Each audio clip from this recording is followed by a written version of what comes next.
Hi friends, Tiffany here. Welcome to my quilting life.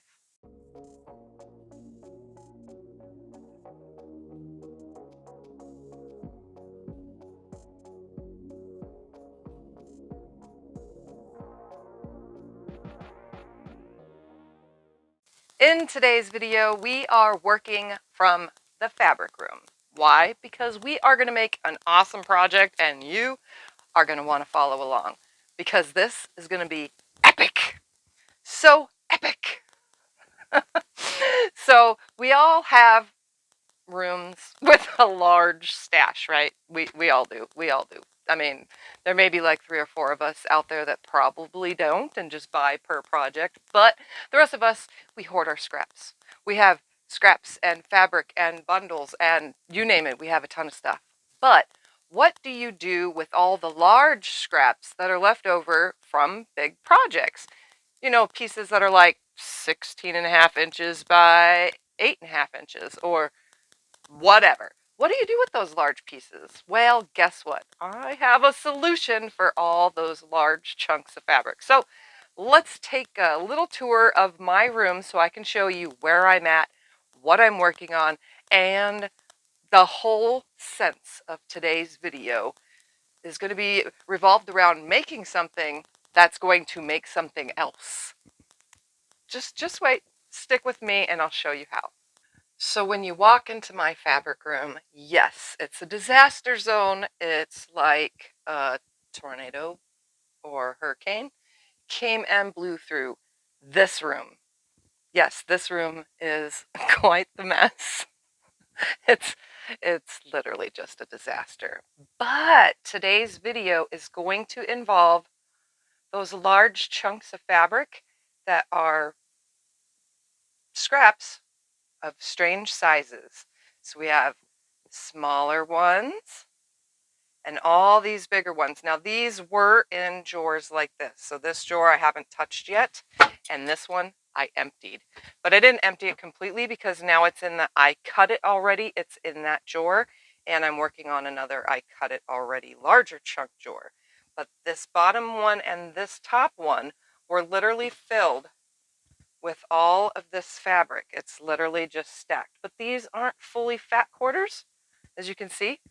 They aren't fully big pieces. They're just random widths. And I'm going to give you the most awesomest pattern for all of these random sized pieces of fabric. And we're going to put all these scraps together, the little ones, the bigger ones, and we are going to make a special project. So let's get started. So this room doesn't have the best angles, okay? And I can't get that camera to stay from rocking. The first thing you are going to do is you're going to take a really cruddy piece of fabric, like say in your stash you find some polyester blend. Polyester blend. Cut it up into some squares or rectangles, whatever you want. So the first thing that we're going to do is cut all these up, and we're going to do an A pile, a B pile, a C pile, and a D pile, because you're going to make an A block, a B block, a C block, and a D block. I will give you those blocks and those measurements in this video. So now once you're done cutting all those pieces up, I have already gone ahead and done A, B, and C so that all I have left to do is D, just because I want this video not to be forever long. So I'm going to take and mark all those numbers that are in the chart for the chart that I gave you. That chart corresponds with a size. Those sizes will be down in the description below, or they will be written up into the Facebook group. So I marked them. There's 27 pieces in the panel that we're making that belongs to the D fabric. So there's 27, and then I think C has 25, and B has 23, and A has like 28.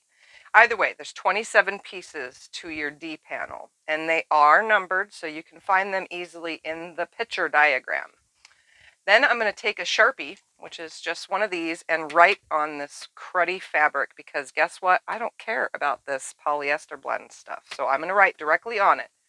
My 27th piece of the letter D is a 16.5 by a 5.5, and I'm going from 27 on down. So I need a 16.5 by 5.5 inch piece. So what I'm going to do is I'm going to grab one of these pieces of fabric. So I'm just going to go ahead and grab this guy, and I'm going to look. Is this 16.5? And yes, it is. Now I need by 5.5. So I'm going to take this long ruler and I'm going to slide this down to about where 5.5 is. I'm going to go right here. I'm going to grab a rotary cutter, and the camera is totally in the way of this, but we're going to make it work. And I'm going to cut this off. So here is my piece that's ready to be cut to size. So I'm going to move the other piece out of the way, and we're going to find a better place for this camera. All right, so much better, so much better. All right, so the first thing I'm going to do is I am going to line up that number that I just cut, that nice straight edge on my 5.5 inch mark. This is so easy to do, and it's going to use up all of your scraps. And I'm going to cut a 5.5 inch strip. Okay, now that I have that 5.5 inch strip, I'm going to subcut that down to 16.5. So I'm going to use my mat right here. I'm going to line the fabric up right here, line that straight edge that I just cut up on the line, grab my ruler and go to 16.5. 16.5. And then I have this little piece left. Usually I trim these down, and this will just go in my string pile.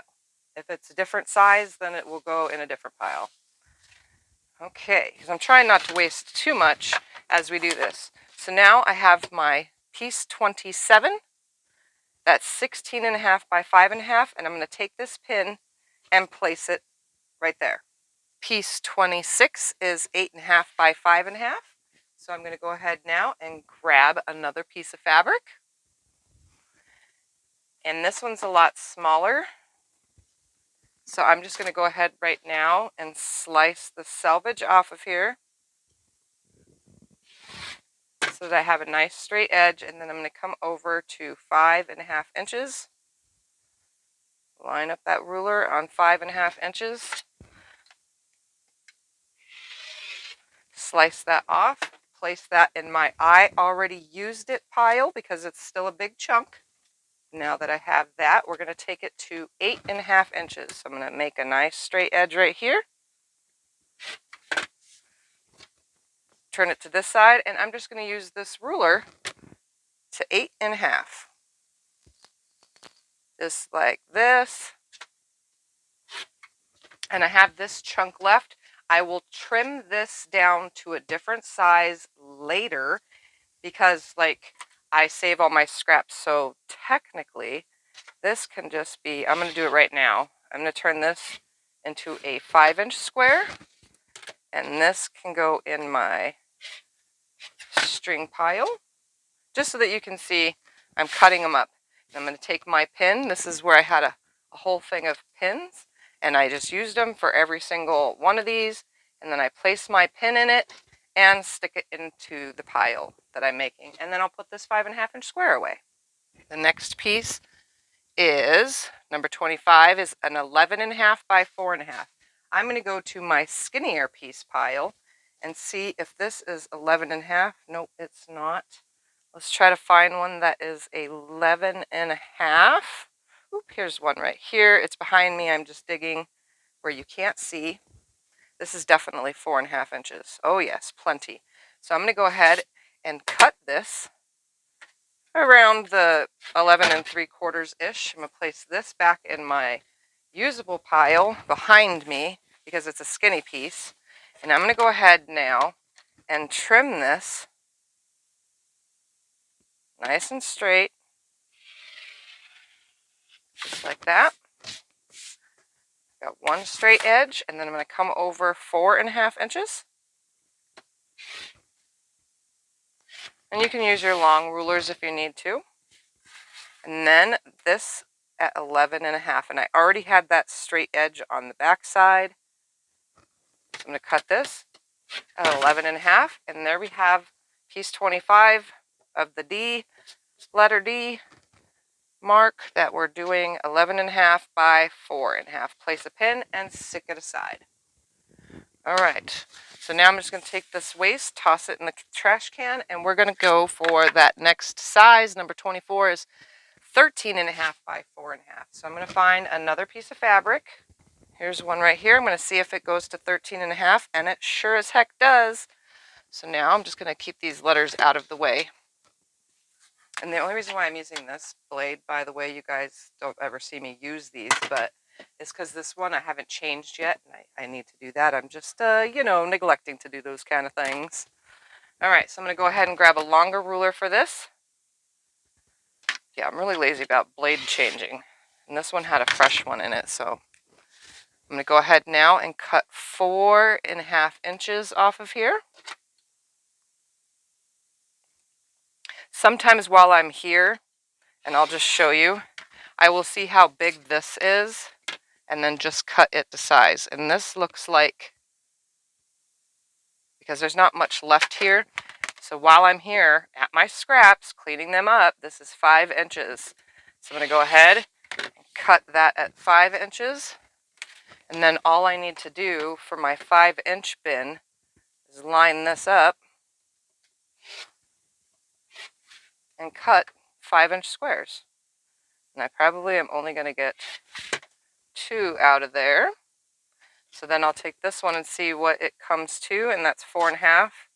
So I'm not really wasting much. So there's a 4.5-inch square. So I got 2 5s of 4.5, plus this one will be 13 by 4.5 when I'm done with it.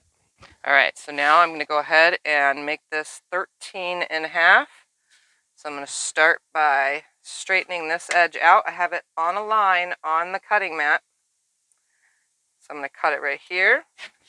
Then I'm going to come over 13.5, which is right here.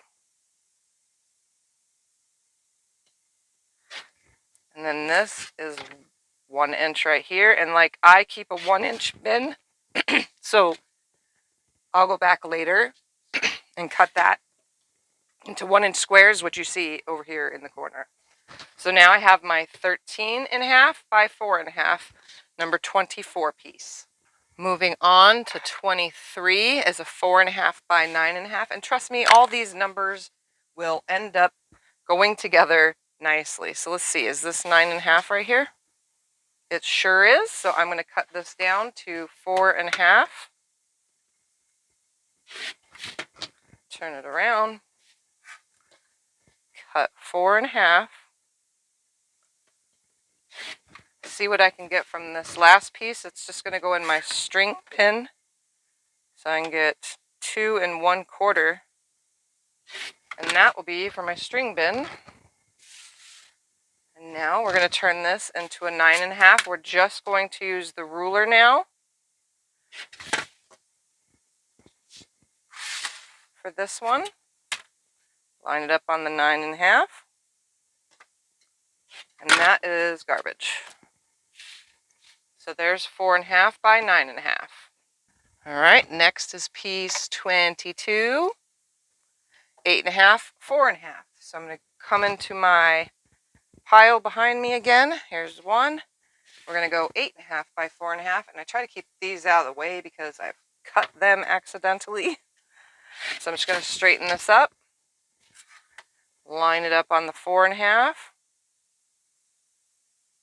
here, right there, make my cut. While this is right here, I'm going to turn this into a string that is 1 3/4 right there. Put that in my string pile, which is behind me.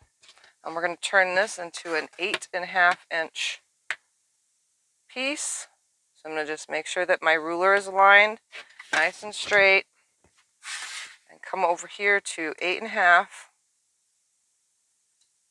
And what I have left here looks like 2.5. Ooh, it is. And I have 2.5 by 4.5-inch bin literally next to the camera. So I will put that in there. And this, number 22, is done. All right, now we are on piece 21. Here's where we're going to get a big one. We need something that's at least 15.5 inches. So it's 15.5 by 8.5. So I'm going to go dig through the pile. I grabbed a piece that is definitely 8.5 in width and definitely 15.5 this way. So I'm going to go ahead and just move this out of the way momentarily. And I'm going to go ahead and cut this right here. This piece will go into I've already used it pile. And this piece, I'm going to press it.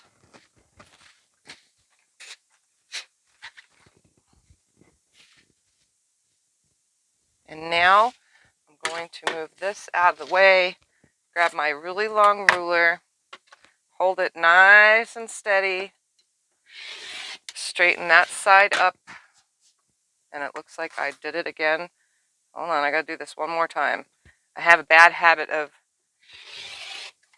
letting that end of the ruler turn sideways. All right, now I'm gonna cut off 8.5. So I'm gonna use the cutting mat for this. So I'm gonna line this up right here on a line. So my nice straight cut is now lined on a line. I'm gonna come right here to 8.5 inches.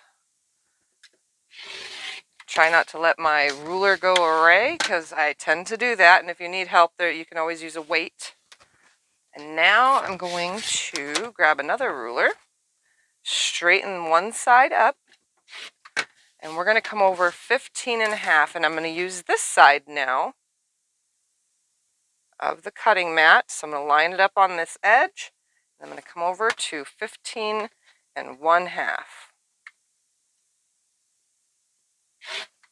And then this and that is garbage. And my piece number 21, that's 8.5 by 15.5, is now ready.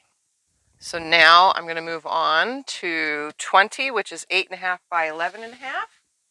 So I'm going to go ahead and find something. Here's the piece. We want 8.5. So I'm going to go ahead right here and just line this up. I'm going to use this. I'm making sure it's crossing the 8.5 inch mark, and then I'm coming over here. I'm going to make a nice straight cut, just like that. Now that I have a nice straight line, I'm going to go ahead and line this up on a line. So it's lined up on a line. I'm going to come over to 8.5.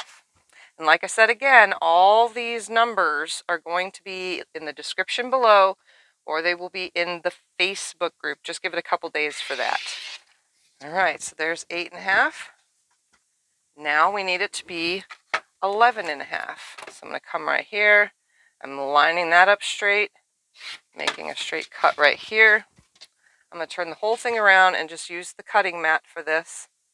Your cutting mat is, marked for a reason. So I'm coming over to 11.5, measure twice, cut once. And then this piece that's left over, looks like I'm going to have, well, let's do a 2.5 by 8.5, which is one of my cuts. And then the last of this can just go into my string bin.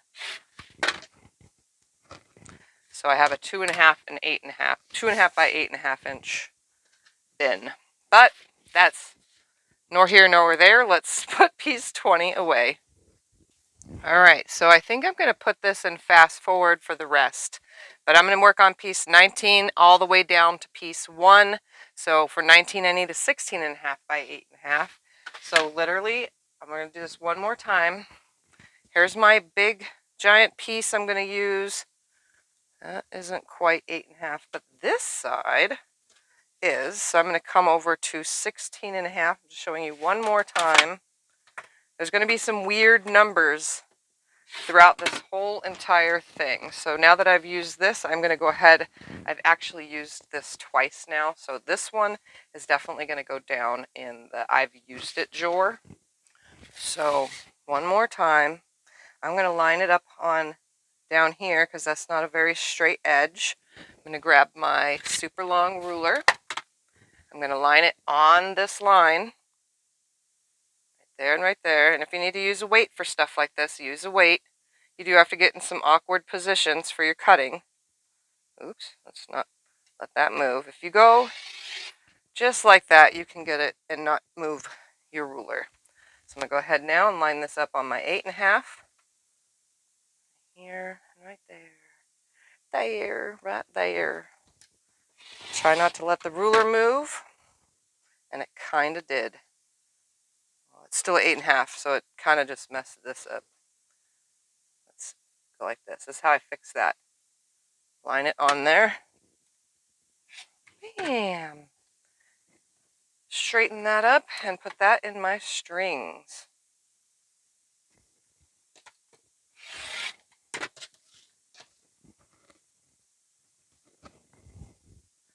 All right, so now I'm going to go ahead, make a nice straight edge right here. And it's just repeating this whole process by the numbers that you have from the chart. All those pieces you need to cut. We're going to go to 16.5. Right there. Made the cut. And now this one is ready to go.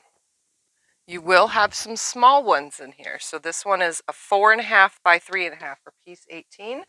So I'm literally going to dig through my small pieces, try to find something that's 3.5. That looks about 3.5. Here's a smaller ruler. Let's see. Oh yeah, that's 3.5.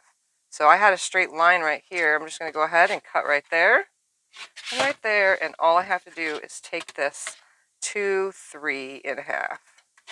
So 3.5 by 4.5 is piece 18. So this I can just cut into a 3.5-inch square later, but I'm not going to worry about that right now because we are now going to put this in fast forward.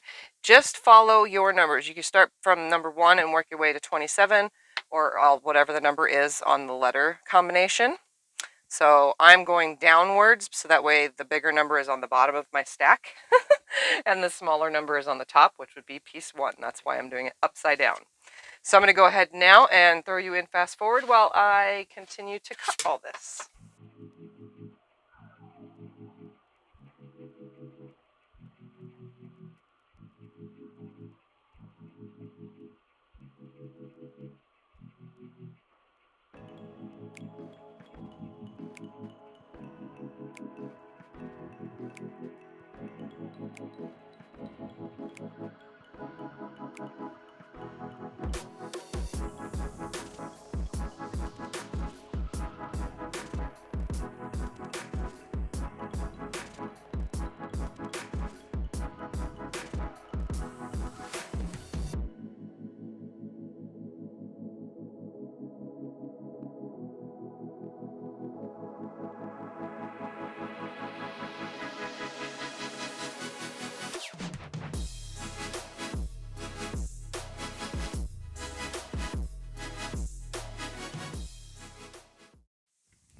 Okay, so now here's my bin.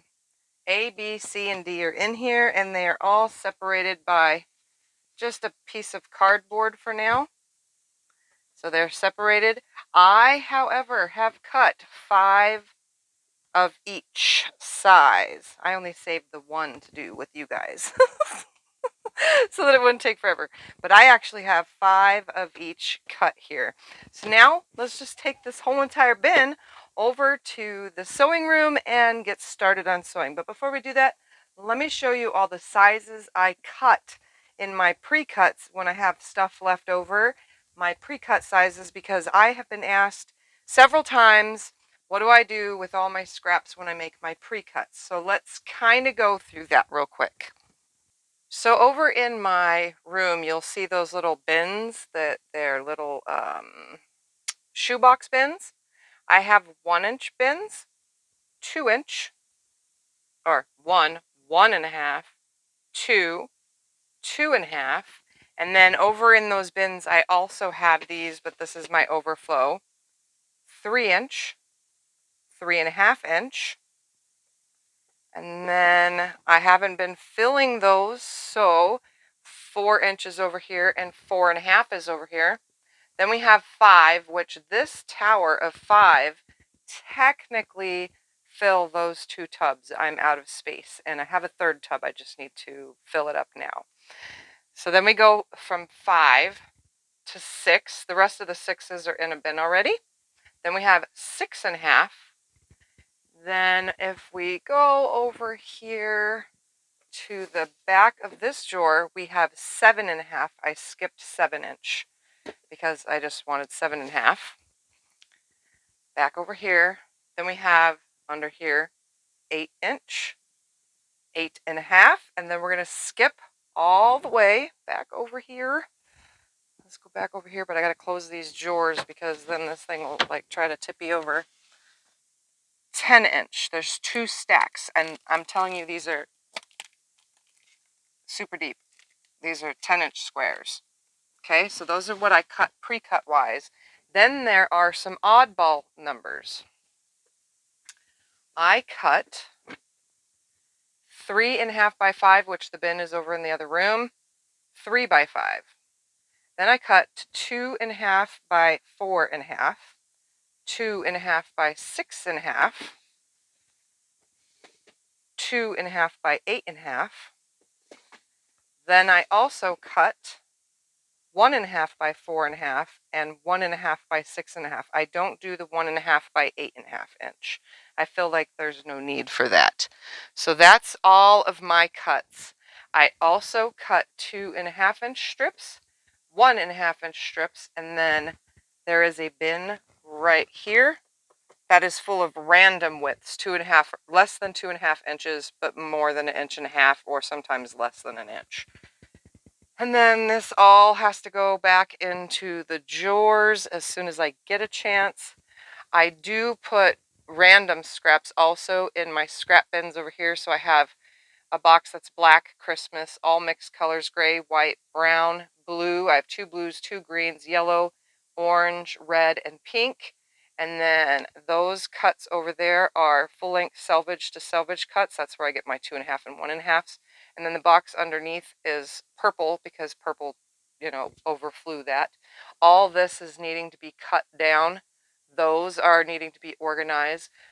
Those are for a project. Those are my 6.5 and 6-inch squares. And then obviously you've seen my shelves. I have 1/4 yard, 1/3 yard, 1/2 yard, and then 2/3 yard and 3/4 yard cuts over there. And then obviously anything that's more than a yard goes on these. Anything more than 4 yards goes on those. Over there in that corner is all the batiks. That's all the quilts. That's all scraps and all that stuff. Then this whole thing, 5 drawers worth, is all fat quarters. I've overwhelmingly overflown that. So now they're just kind of waiting to be folded here. And then this is where the way they come, 10-inch squares. Fat quarter bundle, fat quarter bundle, fat quarter bundle, jelly rolls and some fat quarters, fat quarter bundles and some miscellaneous. Miscellaneous cuts, and then down in the bottom that are hidden right now are kits and then started projects. And then a disaster, there's 4 of these tubs that are all batiks. This and all that stuff goes to the embroidery machine. And lastly, what else? All this stuff is needing to be organized. It's kind of a disaster. And that's about it. I'm just working on it. These are bags of scraps that I'm literally going through little by little. And that's everything. And a cat who likes to come and scratch on the boxes. Anyways, so that's that. And then obviously my 5-inch charm squares, which I totally forgot to show. There's purchased ones, and then I make my own stacks of them, my own pre-cuts, which I have a whole bunch of. So that's just this room, and this project we're currently working on in this video is to help bring this pile down. The goal is to consolidate this giant mess of big pieces of scraps that we don't know what to do with. So now that I showed you how to cut them, and I cut a big box full, let's take them over to sew them. I will show the charts on the screen. There will be an A, a B, a C, and a D chart. And then in the description below this video, you will find all the numbers to A, B, C, and D, and they're numbered 1 through whatever. 27, I think, is the highest, or 28 is the highest number. So let's go over. Let me show you how to lay these out, sew them up, and we're going to be making panels. These panels are going to be 36.5 by 44.5, and you're going to see why. So let's get to sewing.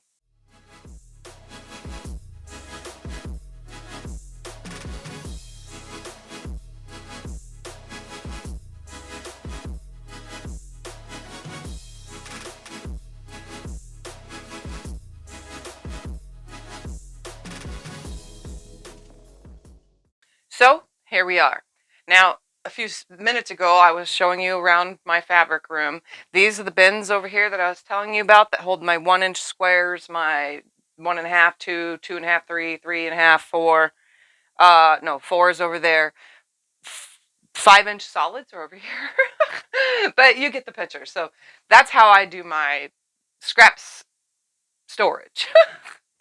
Other than these big pieces that we have cut to make today's video. So I'm going to go ahead and I put this on my phone. So I'm going to open my phone and I'm going to go to my chart for the letter A. Okay, so I opened my chart for the letter A. It's in my camera, makes it so much easier. And when you get these, you can screenshot them or you can get them out of the Facebook group, because that's what they'll be. Anyway, so I'm going to use my chart and I'm going to lay it right here. And I'm going to take, remember I cut out 5 of each. I just only did 1 of each for you guys, but I cut out 5 of each because, you know, wait till the end of this video and you'll see why. Anyway, so I'm going to go ahead and take 1. And I'm going to look on the chart and say, oh, it goes right here. So I'm going to go ahead and put piece number 1 right there. And hopefully they don't fall because I'm going to re-number these. 1 is done. Now I'm going to take 1 of number 2. So I'm going to put 2 where the chart says number 2 goes. And they're kind of almost in order. So you just have to pay attention to the numbers on there. All right, I'm going to take 1 of number 3. Place that where it goes. Remember, this is super scrappy. If I have 2 of the same, because there are a couple that are repeated, I will just go ahead and swap it with another one, which is fine. But there shouldn't be 2 of the same. I was trying to pay attention as much as possible while cutting 5 at the same time out. All right, piece number 4. I just grab 1 of these, place it in its spot. I just have to remember to keep tapping my phone to keep the screen on so that we can see, because even though I've already done this, we're doing it again for the video. All right, piece number 5 goes here. All right. All right, let's put that pin back in. Number 6. Grab 1 of these, place it right here. Now, at first, they're not going to look like they fit together. That's just how it works. You got to remember, seam allowances are going to be taken away. So just make sure you remember that, because when you're laying them out, they might not fit. 7 is going to go here, and you have to pay attention to the direction of it too. So like this was a 9 by 8.5 inch piece. Just make sure it's turned the correct direction. The chart really, you could tell on the chart which way it goes.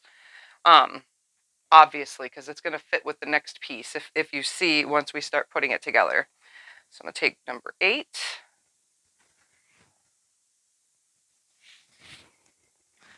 Remember, I designed this specifically so that everything lines up, that it's a giant puzzle. All right, number 9.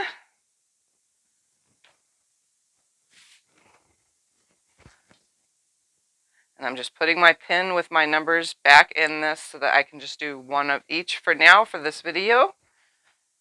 All right, 10 goes next to 9. Again, they don't look like they fit. There's gaps, but seam allowances are a wonderful thing. All right, now for 11, which I gotta make sure on the chart it goes that.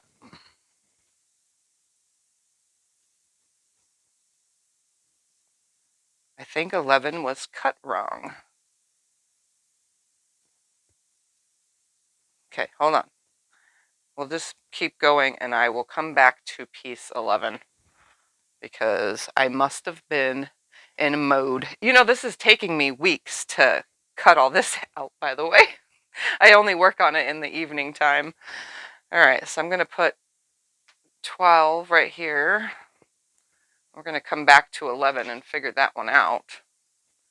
12 will be here.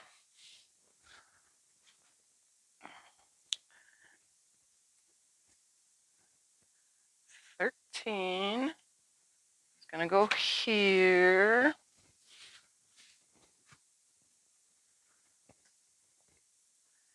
And I might have to go unless I messed up where I put the pin. But I'll figure that out in a minute. 14.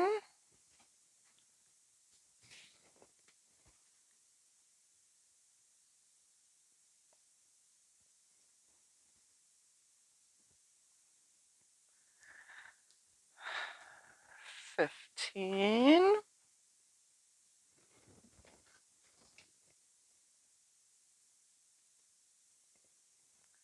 16.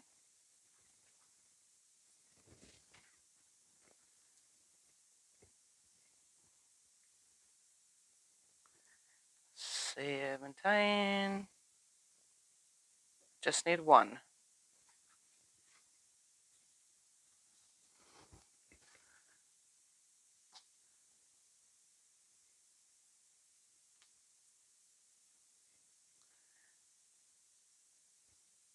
18. Okay, so I did do something wrong. That is definitely not a 4.5 by 4.5 inch square. Whew. All right, so that's what I screwed up. Let's make sure that whatever size this is something that I have already cut. All right, that is 9.5 by 4.5. I have a chart. 18. Let's see. None of these are 9.5, 4.5, so I'm going to take my 4.5 by 5.5 off of here, and we're going to swap this. So this pile is now going to be 18. See? See how I can fix something that I've messed up. So we're going to put 18 where it goes, and we're going to mark these now as 18.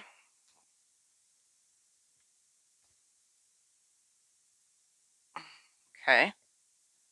And then these are going to be 11. So I'm going to go ahead and just stack these up nicely and recut them real quick. So don't mind me while I fix my mess up. And this is why there are written instructions in the description below. And they'll be in the Facebook group. And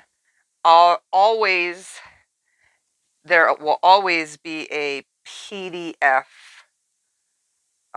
It doesn't always happen right away, but Karen is one of my moderators and makes sure that she does all that kind of stuff. She does that all on her own. So if you guys want to thank her in the comments, she's very sweet to do that. All right, now let's find where 11 went. 11 went right here. See, all fixed.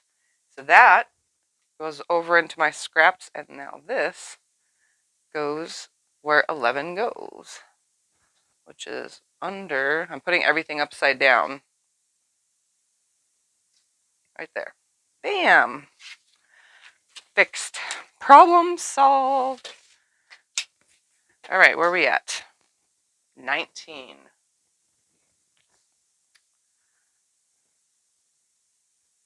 All right. 19 goes right here, I think. Yep, that's a 1 and a 9. 20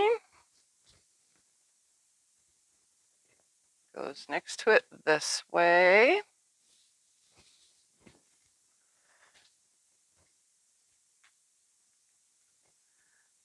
21.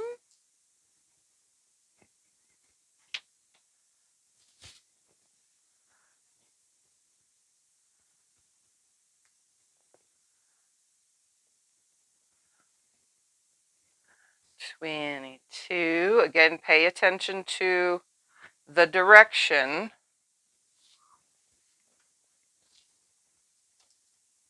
And I'm making sure to put my pins back in. Like I said, grab a roll of pins and you can even use tailor pins, you know, the little tiny ones if you want.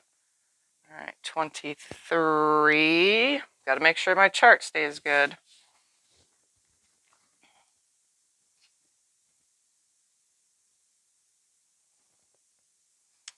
24.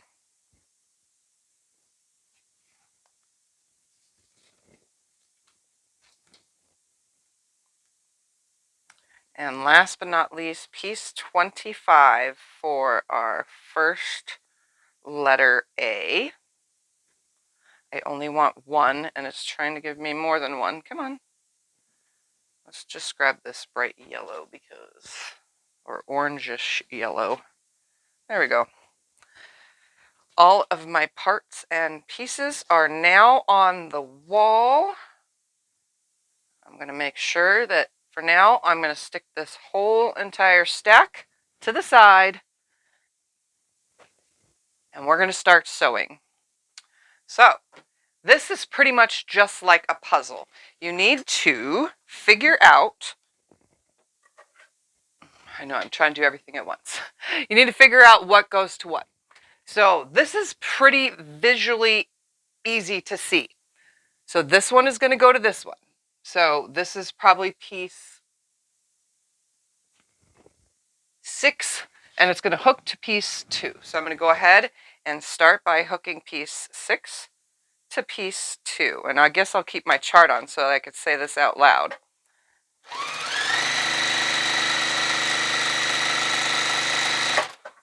Now, none of this matters which way you press any of this. So just press it one way or the other to the dark or whatever. I'm going to press this at the iron, and then I'm going to place it back where it goes. All right. Then you can see piece 4 goes to piece, oh my goodness, let's try to keep this chart open. 4 hooks to 7. So I'm going to hook 4 to 7, and they should be exactly the same size when you lay them on top of each other, right sides together.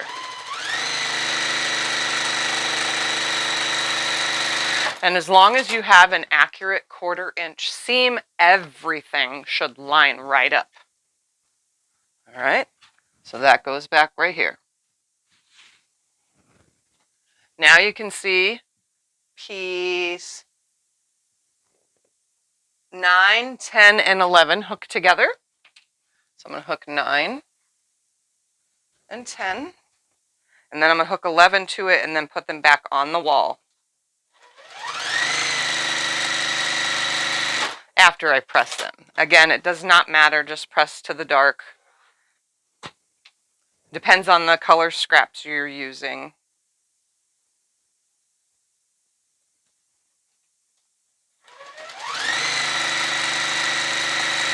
Essentially, all this is a puzzle. Keep that chart on. Okay, so those 3 go together. Oops. All right, then we're just going to do 15, 16, 17, and 18. That's a 4 patch. So we're just going to go ahead and slide these in and make our 4 patch. Remember to keep yourself that consistent 1/4 inch seam. That is highly important for these to line up when you start putting everything together. It doesn't matter which way. I'm just going to press 1 to the right, 1 to the left, right sides together, nest that seam. There'll be a few seams in all of this that you'll have to nest, but not very many.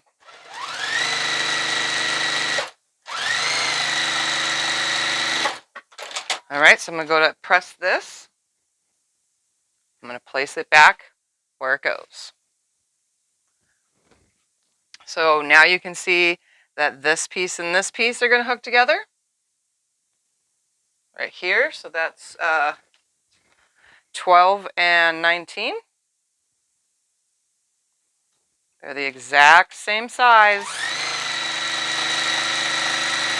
If you had turned it, it wouldn't be because one way was bigger than the other direction. I'm going to place it back right here.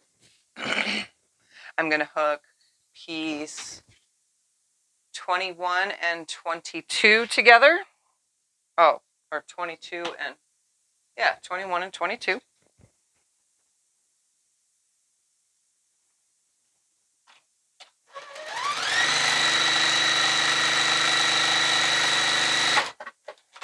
So there's a lot of back and forth walking around. If you have your pressing station next to you, that makes it so much easier, but I like the exercise, so I'm going to go ahead and keep the walking. So now I'm going to hook piece 29 to the 21-22 combo. It should be exactly the same size. So when you put that right sides together, it should line up from end to end if you keep that consistent 1/4 inch seam. I designed this to be so easy, and visually you can see how it goes together. You know what I mean? Once you put it on the wall, you really don't need the chart. I'm just using it to tell you what piece hooks to what.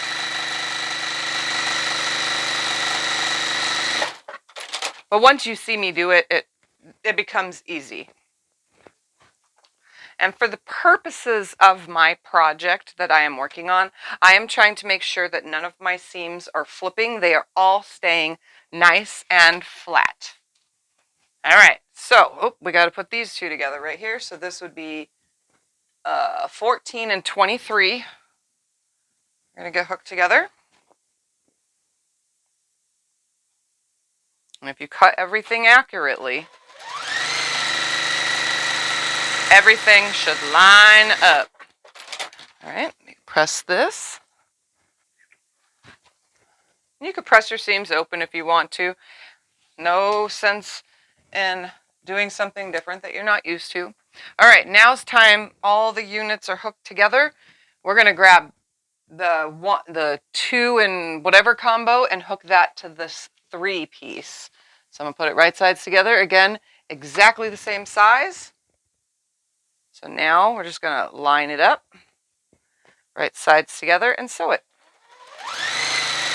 Again, I'm going to watch for that seam because I don't want it to flip. Sometimes they get flipped. It's the bed of the table, the extension table, that likes to do that.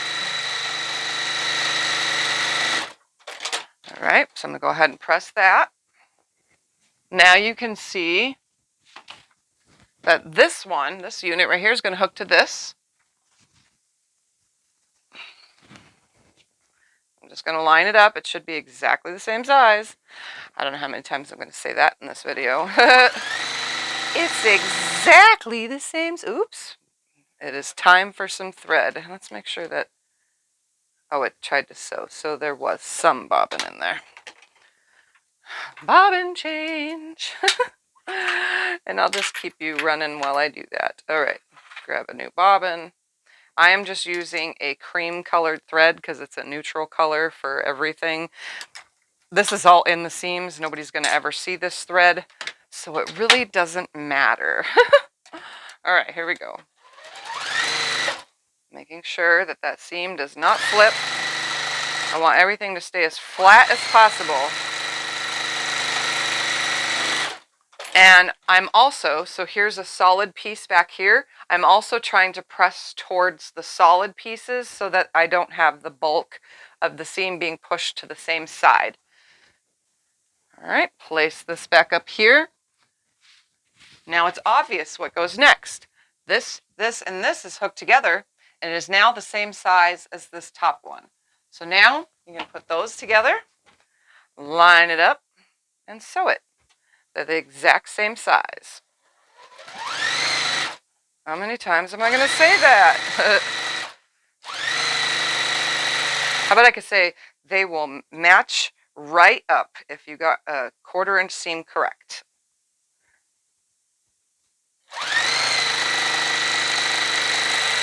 And if you're a newbie to sewing, I highly recommend a magnetic seam guide. Takes a second to press these. And again, I'm trying to make sure no seams are getting messed up in the process, so I'm going back and making sure that my seams are super flat,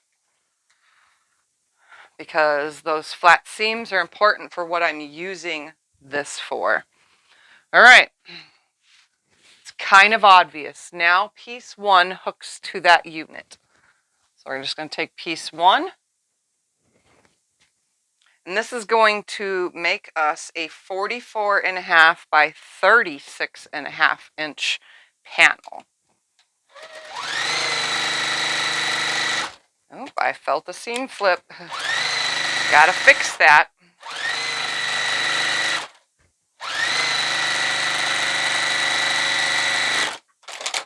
Again, I'm going to press towards a solid as I can, towards the fabric with no seams. Anytime I can do that, I'm going to. All right. Nice big puzzle chunk there. Now, this unit will, this one right here is going to hook to this one that we made. Put that right sides together.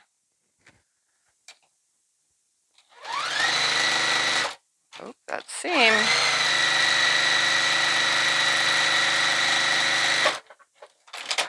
I think I've gotten like 10,000 steps today. My goodness. All right. Once that is together, we're going to hook this unit right here on that. Just going to adjust it. It should be right about the size it needs to be. I said something different.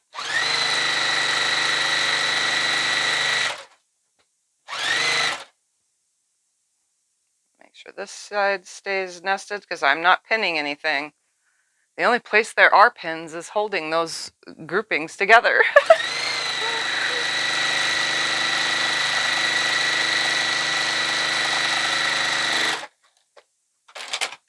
All right, go ahead. Press, press, press. I know you can't see me. You're staring at the wall with my lovely scraps on it. All right, that unit is together. Here's an obvious attachment. This one goes on this end.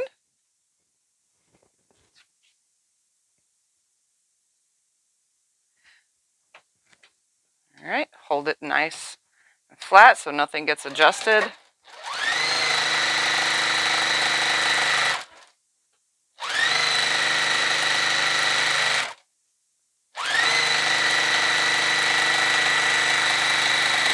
So if you don't have a design wall, you can use a design floor, or lay it, if you have a big desk like me, you can lay it on your desk. Or if you sew in a bedroom, you can lay it on the bed. There's lots of options. All right, so we're going to place this here. This unit is now going to attach to this. And then after, we're going to attach this one, this one, this one, and this one together. And then this too, and that last piece on. See how simple that is? And it's using my scraps up.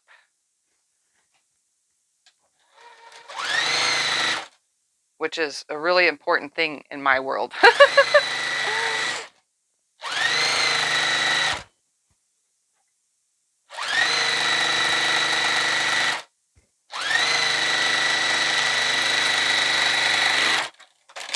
All right, I'm going to press it. So now this unit and the top one should be the same size, right here to here. I'm not going to attach those just yet. First, I'm going to get these pieces together.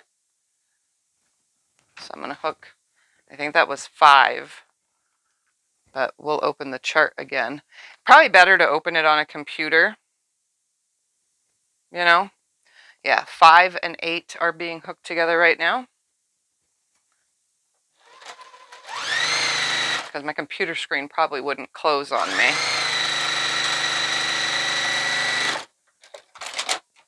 All right. Once that's together, I'm going to hook this bottom one, which is 24, to my 4 patch of the 15 through 18.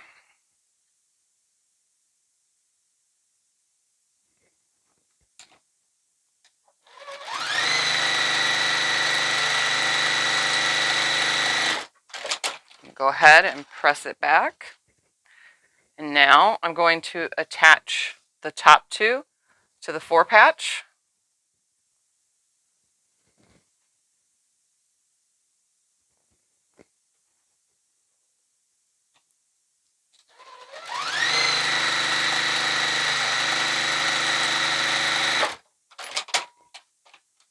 Okay, so now I'm just going to smooth it out. We're going to put this one and this one together now. So I'm just going to carefully bring this down. I'm going to line it up right here. I'm going to hold it and then let it fall very carefully since I'm standing to sew. I'm going to back stitch because this is a long seam. You could probably back stitch the whole entire way. Oh, that's staying flat. That's what we want.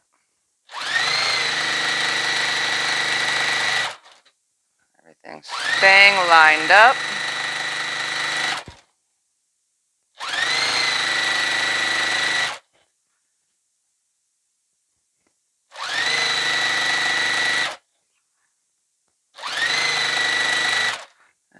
Okay, coming up to the end.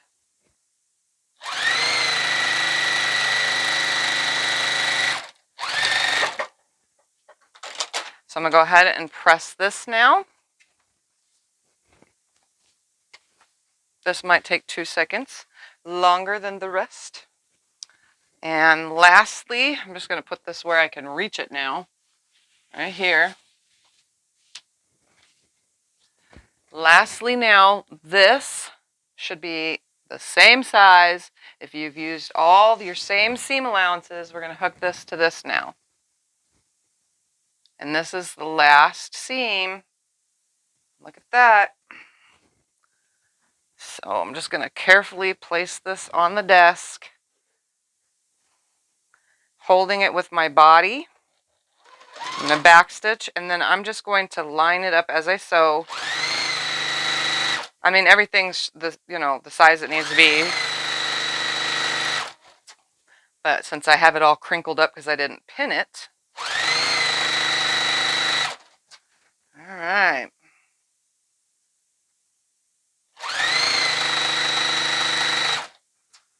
Keep on going.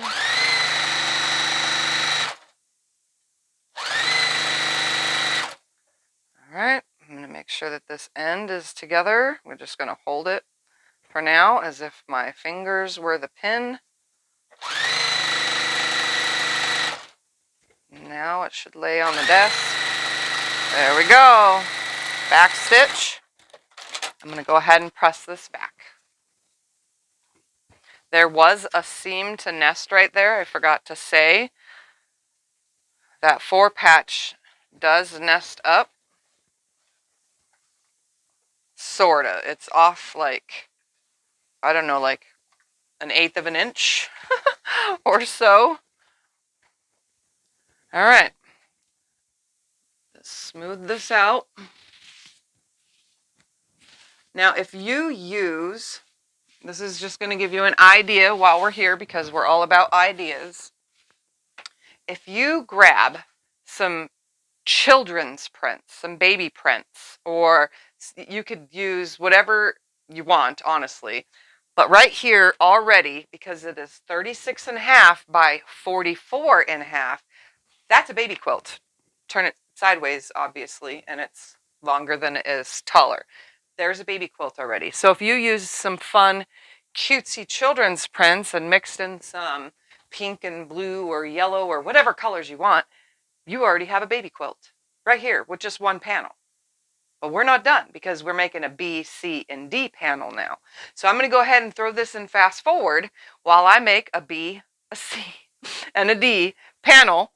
I'm going to move this one out of the way, and I'm just going to let you guys watch me in time lapse real quick while I get that done, because it might take me longer than this took me because now I got to do B, C, and D. So let's get to it. Here we go. Before I go, let's just because we want to know, this is an A piece. So I'm just gonna tear off a little piece of paper, grab one of my little pins right here, because I have so many of them, and I am going to put my A right here on this, because if you want to keep them in order, I want a little tag to say. So there is A. I'll just keep that little notepad out, and now take off with this and do B, C, and D.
So there is piece D.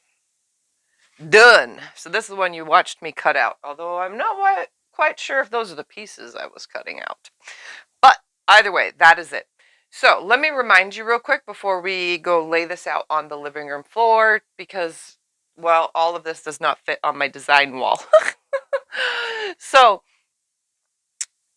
there's going to be a chart, and it's probably on the screen again. Put it on the screen again.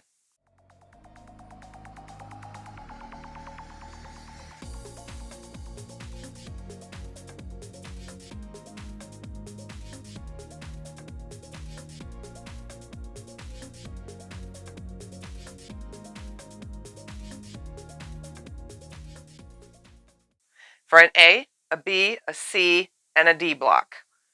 All of the blocks come out 36.5 by 44.5. Now I'm just going to say something really quickly.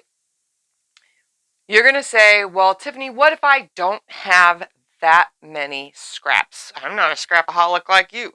Or I just don't have the pieces. don't worry. This is 1 yard exactly. So 36 by 44. Obviously a yard of fabric, there's a selvage. Sometimes they're really thick and you only get like 41.5 inches worth. I made this, manufacturer's size would be without salvage. Okay. So this is 44 by 36. So this is 1 yard with the fabric. Think about that. So 4 of these panels is 4 yards, but it's really hard to cut out a specific piece from fabric without cutting into the next and cutting into the next. So if you want a good variety of colors, grab 10 yards. I say 10 because 10 different colors mixed through 4 panels would be perfect. Now those charts, you would have to decide what colors are going to go where on your charts, but 10 yards of fabric should suffice to have a very well balanced 4 panels, if that makes any sense. So that way you can cut all your pieces, because like some of these are 16 by whatever. I know on panel B there's a 13.5 by 16.5 or something like that.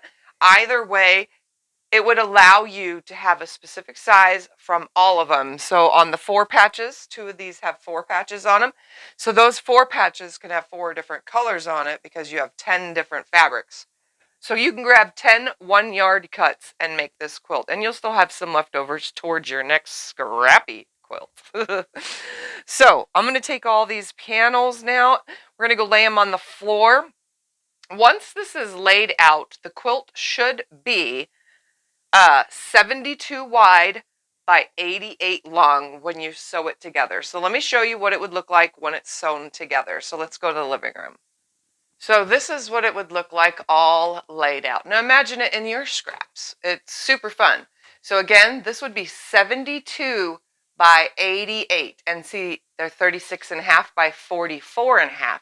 So with that seam allowance, giving that extra ½ inch, that's your 72 by 88 inch scrap quilt. Like I said, you can make it non-scrappy or controlled scrappy if you use, like say 10 yards of matching coordinating fabric. So this is what a quilt would look like. You can turn the block, so say you had 2 colors that were similar next to each other, you can just flip the panel the other way. They're completely interchangeable. I just laid them out A, B, C, and D to make it easy. I could show you guys how this works. But that's not what I'm doing. So let's go back to the room and let me show you what I'm doing with all of my panels. All right, so now you have an idea of laying this out. Super easy, super fun, and it uses a lot of scraps. But I'm not making a quilt. Well, technically I am. I'm just making a lot of quilts. So I am making yardage. Oh yeah. So every 3 panels is 108 inches. So that's backing fabric, right? So you take off 6 yards and you have a backing for a 108 quilt, and it's scrappy. So I have bolted up already. I'm already at 4 yards, and then I just made all of this. That's 4 more yards, so that's 8, plus all that I have pre-cut that I will start sewing when I am not making a video. So I literally am making the most epic quilt, because this is going to last to make more than 1 quilt. You cut off the amount you need, and the pieces are big enough where you're not really cutting off little tiny areas, because it's not crumbs, it's bigger scrap pieces. So you're really actually getting a lot of use out of it. So I have already bolted it up. I am hooking together on the 44 length, so every 36 is 1 yard. So if I need 1.5 yards for something, bam, I just cut off 1.5 yards, and I won't be cutting into too much because there's only a couple instances in these panels that have small pieces. So I'm literally going to open this up, and I am putting them in order A, B, C, D, and then A, B, C, D. That way when you cut 3 yards off, just bear with me, you're going to cut 3 yards off. Those 3 yards are not going to match the next 3 yards on the cuts, because you're going to have A, B, C on the top, and then you're going to have D, A, B on the bottom. So none of your pieces are going to be the same panel in the orientation that we've already cut them up. Does that make any sense? So I'm going to go ahead now. I'm not going to show it in this video, but I'm stay stitching along the edge because this is getting moved around a lot. You could serge the edge of the whole entire length if you're doing this epic quilty stuff of proportions. You can stitch along yours as well. So I'm just going to open the one side up. I'm going to grab my panel A and I'm going to sew my A onto my D piece and have continuous yardage. So let me just find A somewhere in this stack without poking myself to death. That's A right there. So I'm going to grab A. It really, to me, does not matter if I hook it this way or that way. I'm just hooking them onto here. I'm going to give myself a little bit of room here. And they should all match up on the 44 length. So I'm going to go ahead and stitch this on. I'm going to pin it or clip it or grab something for it. Pins. There they are. They're trying to fall out of the magnetic case. I'm getting stuck sideways. All right, so I'm just going to throw my pins in here all the way along this edge. And my stay stitch is 1/8 of an inch away from the edge, so it's going to be hidden right now in this. And then I won't stay stitch until I get to the last piece, which is D, and I'll stay stitch that temporarily until I add the next A, B, C, D, and the next, and the next, and the next. Now, you're asking while watching this video, and I'll tell you while I'm pinning here, what if you don't want to make 4 different panels, and you just want to make the B panel because that one looks easier to put together than the rest, and it has less pieces? Go ahead and make 4 of the B panels and put them together and you have a quilt. I made these designed for this right here, for this, so that I could make yardage. And I designed them so that way they're a little bit different when I pull them off the bolt because I want epic quilt. You know, if I wanted to, I could make the longest quilt in the world, you know, because, well, I'm going to have enough of it, and I still have more scraps to cut. But I'm just tired of all this sitting in the drawers in the other room, taking up space that I could be using for my pre-cuts, which obviously I cut all this into pre-cuts too. So, well, you know, I'm just needing the space, and I need it to be more cleaned up. I have too many scraps. So I am trying to do my best to teach you guys how to clean up. I know I'm hitting something right here. I'm yanking on something. Maybe I need to undo that bolt just a little bit more. I'm a yanking. There we go. That's much better. Whew. I thought I pieced it wrong, but it was just yanked funny. So I don't even know where I was. I'm just saying we're making this epicness, and you are going to want to do this too because you have a ton of scraps lying around in your room. And if you don't, you just got 10 yards of fabric to make your own. All right, so I'm just going to sew right over the pins.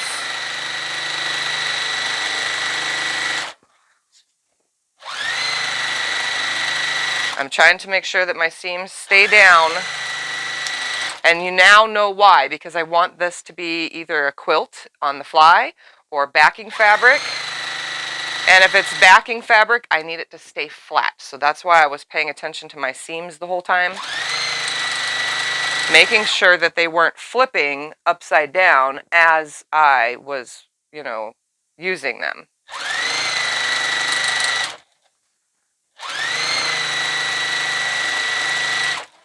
Or making them, or whatever, you know? Wow, can't talk. All right, so I'm going to go ahead and pull these pins out real quick because I'm going to use them again to attach the next one. I just sewed over them because I have a hard time pulling while sewing. So this was piece A. I'm going to go ahead and make sure I pull that A off of here, and I'm going to save that for later because I'm, you know, going to make a lot more. So now I'm just going to open this up, take piece B, place it on here, if I could find it. It should be right on top, but it's not. It's on the bottom because of the way I picked everything up in the other room. So now I'm going to go ahead and attach this one.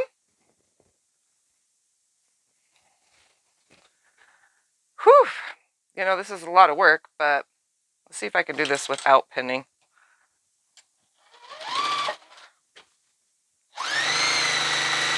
There's not too much yank happening here. Normally I'd put the heaviness on my lap, which is a smarter thing to do. I just don't like pinning. It literally takes 15 seconds to put them in and 15 seconds to take them out, but I don't have 15 extra seconds. I don't want to need 15 extra seconds to do that. How about that?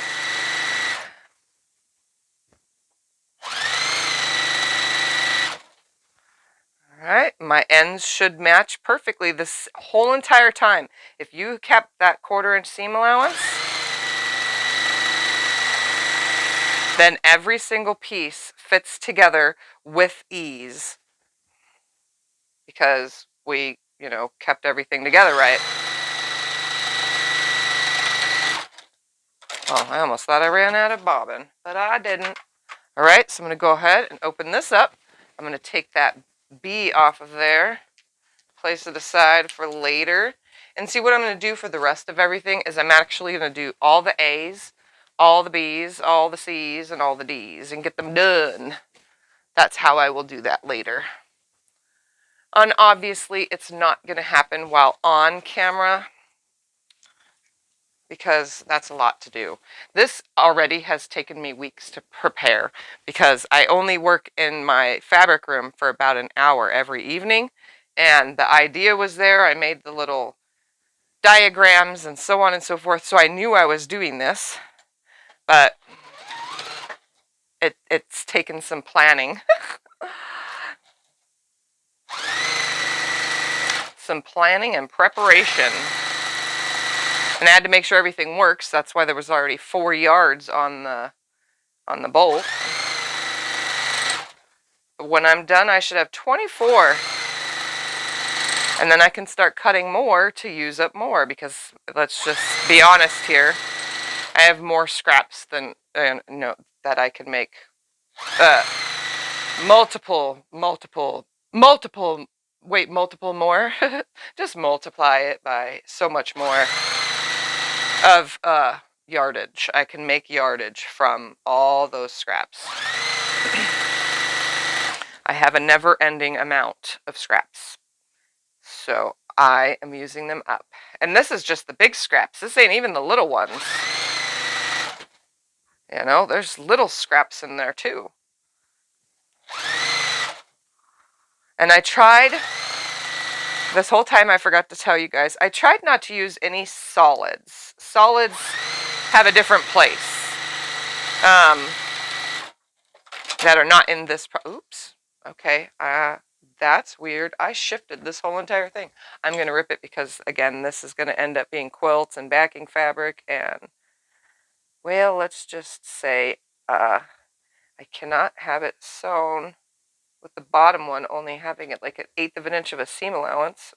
I don't even think it's that. It literally caught it right on the edge. That's so weird when that happens.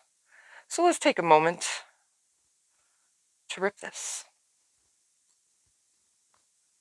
Okay, well, I don't think it's going to do well from this edge because I backstitched. I came to the middle. I don't want to rip the fabric because it's literally sewn on the edge. I was not paying good enough attention to that.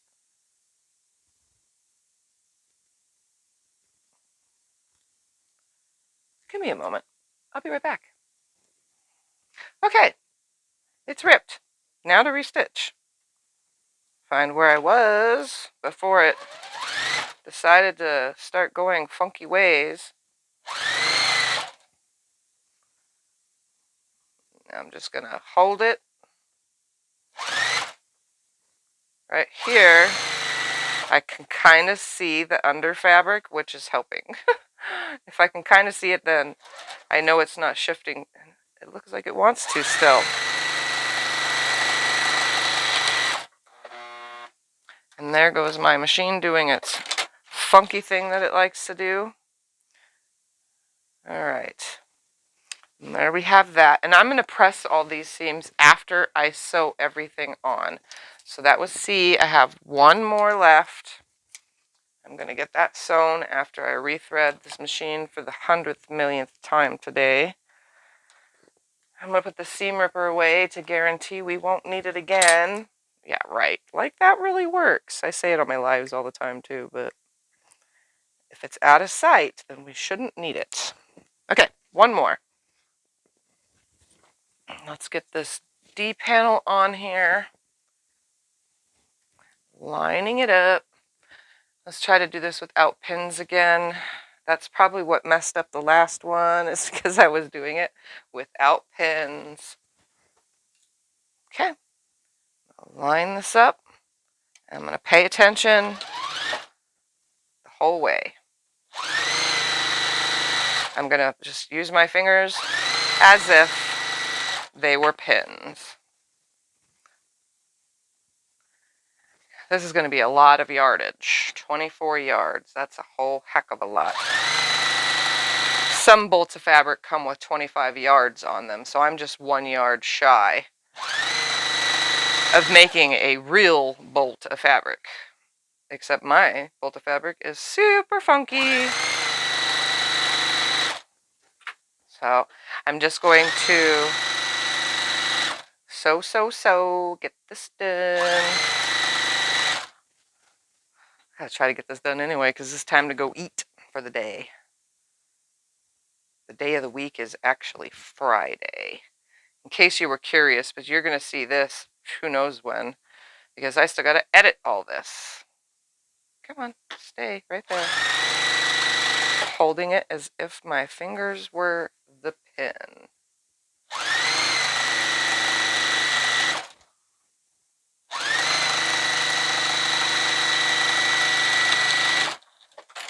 All right, so now I'm going to press all these. Let me remove that pin before I hurt myself. Just going to press only the areas that need pressing, and then I will stay stitch this off camera. But look, the last thing I need to do after I press those is I will fold it in half, just like you find yardage on a bolt. I will fold it in half like this. I will give it just a little bit of a press all the way along this, and then I will continue bolting it up. So it's good to save your bolts, because if you want to do this epic piecing here like me, then you're going to need some bolts to do this. So, all right. I think this takes care of everything. I'm going to finish this up off camera, get it done, and then I will show you my yardage. And that's it, because, you know, I have things to do. See ya!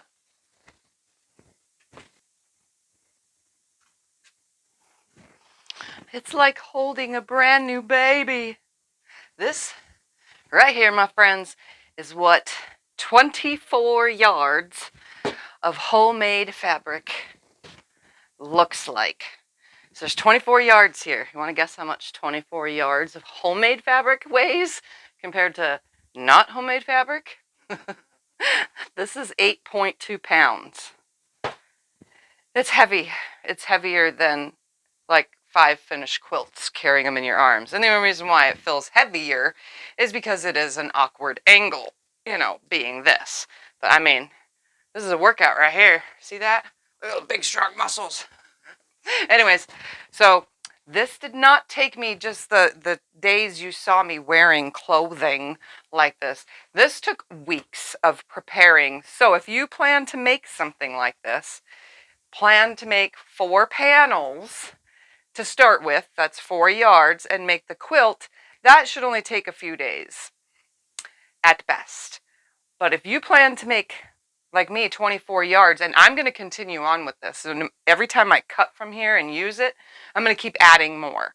So little by little, I'm just going to keep making panel A, B, C, and D over and over and just keep adding to it. Even if it has a cut right here, I'll just add the new piece to it. So that way I continuously have a whole bunch of homemade yardage. I mean, this is epic. Like, I've never made 24 yards of fabric before, of all varieties. There's everything here, from all holidays to kitchen type fabric to little bees, dots. There's only a couple solids in here, but that's before I realized, you know what? I probably shouldn't be adding solids. I should save those for a different project. So this is all prints, with a exception of maybe like 12 total solid fabrics that are small pieces mixed in. The only thing that's almost solids are the grunges, but that's blended in here. They don't really read solid though when they're mixed with all of this. So there you have it, the most epic scrap busting tutorial ever. So I hope you enjoyed watching this video, and I will see you in my next, where I make something from the yardage. Stay tuned. Bye, everybody.